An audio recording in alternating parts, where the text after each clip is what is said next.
नमस्कार मंडळी, मी आहे संगीताच रेसिपीमध्ये आपल्या सगळ्यांचं मनपूर्वक स्वागत करते। तर आज आपण पाहणार आहोत कारल्याची चटपटीत आणि कुरकुरीत अशी खमंग भाजी। तर ही कशी बनवायची ते मी तुम्हाला सांगते। तर त्यासाठी मी हे कारले जे आहेत ते असे पातळ पातळ काप बनवून 1 तास भिजायला ठेवले होते मिठाचं पाणी करून। 2 चमचे मोठे मीठ घातलेलं आणि जेवढे हे कारले त्यात बुडतील एवढं पाणी घातलं होतं डब्यामध्ये भिजायला ठेवलेले। आणि नंतर मी स्वच्छ धुवून 2 वेळा हे पिळून घेतलेले आहेत। आणि आता याच्यासाठी हे लागणार आहे साहित्य मीठ, हळद, हे घाटी मसाला आहे, पाहिजे तर तुम्ही लाल मिरची पावडर पण यूज करू शकता, आणि हे तेल। आणि चला मग सुरुवात करूया आपण छान खमंग अशी कारल्याची भाजी। ती खूप झटपट होते। आता हे जिन्नस आपण मसाले मिक्स करून घेऊया। हे पहा, 2 चमचे मीठ, तुम्ही चवीनुसार मीठ आपलं घेऊ शकता। नंतर छोटे 2 चमचे हळद,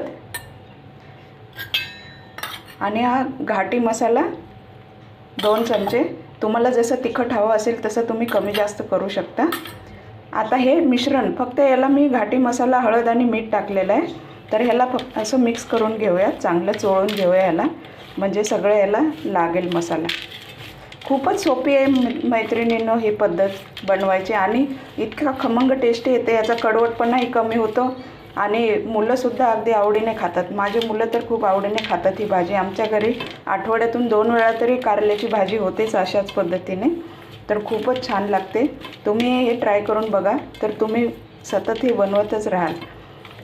हे बघा, आता हे चोळून झालेलं आहे, छानपैकी याला मसाला लावला आहे। आता मी फोडणी देते।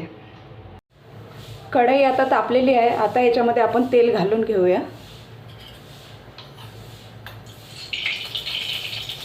2-3 चमचे तेल टाकूया, कारण तेल जास्त लागतं। कुरकुरीत भाजायचे कारले म्हणजे तेल जरा चांगलं लागतं, त्याला थोडं जास्त लागतं तेल। तर हे पहा, आता तेल गरम झालं आहे। आता याच्यामध्ये आपण ते मसाला लावून घेतलेले कारले टाकूया।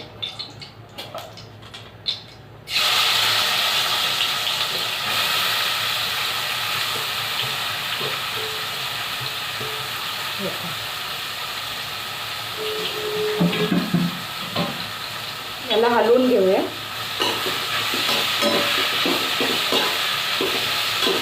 अगदी सोपी आहे ही भाजी, तुम्ही हमेशा बनवून खा। कारले आणायचे, कापायचे, थोडं भिजत ठेवायचे, आणि त्याला स्वच्छ असं पिळून धुवून त्याला मसाला लावायचा आणि झालं। याला काही लसूण आलं पेस्ट लागत नाही, किंवा कांदा लागत नाही, टोमॅटो लागत नाही। त्यामुळे लाल मिरची पावडर जरी असली, घाटी मसाला नसेल तरी तुम्ही, किंवा मालवणी मसाला असेल जो तुम्ही तिखट मसाला वापरता तो टाकला तरी चालतं। हे पहा, आता हे चांगलं हलवलं आहे। आता गॅस हा फास्टच राहून द्यायचा आहे, जोपर्यंत की खालून थोडासा ब्राऊन कलर येत नाही कारल्याला, तोपर्यंत जरा फास्ट ठेवायचा आहे। आणि नंतर जेव्हा ब्राऊन थोडा खालून होईल ते कारल्याचे पीस, तेव्हा मग त्याला हलवून नंतर गॅस स्लो करायचा आहे। तर चला मग आता हे झाकून ठेवूया फास्ट गॅसवरती 2 मिनिट। चला पाहूयात आता। ही बघा, आता फायनली आपली ही भाजी कारल्याची बनवून झालेली आहे। कशी ब्राऊन कलर आणि मस्त कुरकुरीत झालेली आहे। हे पहा, हे पहा, छान अशी झालेली आहे भाजी।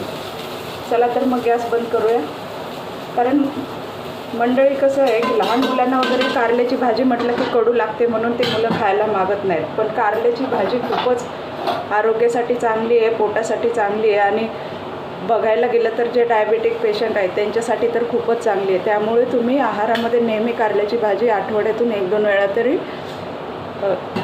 ठेवा। चला तर मग सर्व करूया।